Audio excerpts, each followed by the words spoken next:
And adding on in reference to so much that, we believe, all the reason I don't think it can change is because it's so set in place. Who can change it?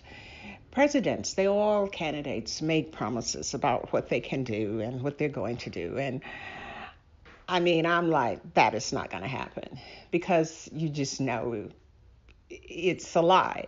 They may want it to happen and believe it will happen at the time they are campaigning, even though I have a little trouble sometimes believing that they really believe that it is within their power to do that.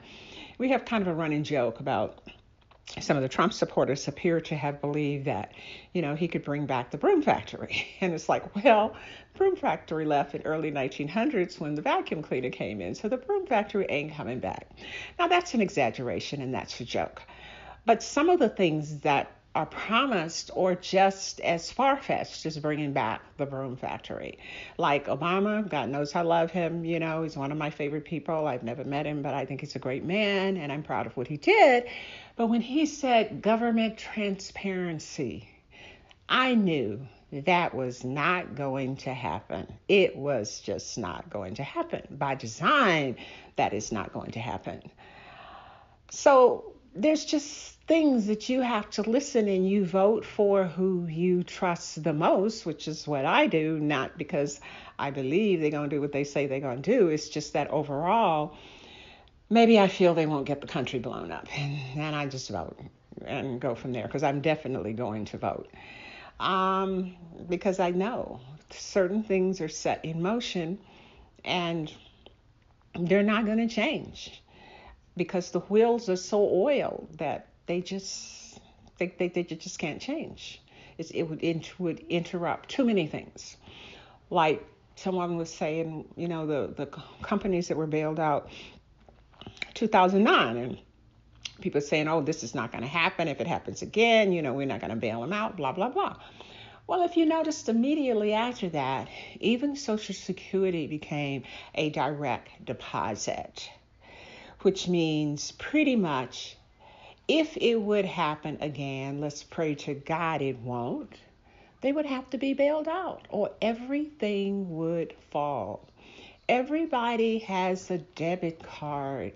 A lot of people with money walk around with $1 in their pocket. I'm not from that generation, so I try to at least have $10 or $20. I don't have much more than that. I don't have any more than that, but I at least have that. Then $1. So if you can't use that cash machine, what happens? If the banks can't be bailed out, what happens? Everything stops. So if it happens again, everything stops. Everything stops. Nothing moves. No gas, no food. Maybe you have some water if it's going to run out after a while too.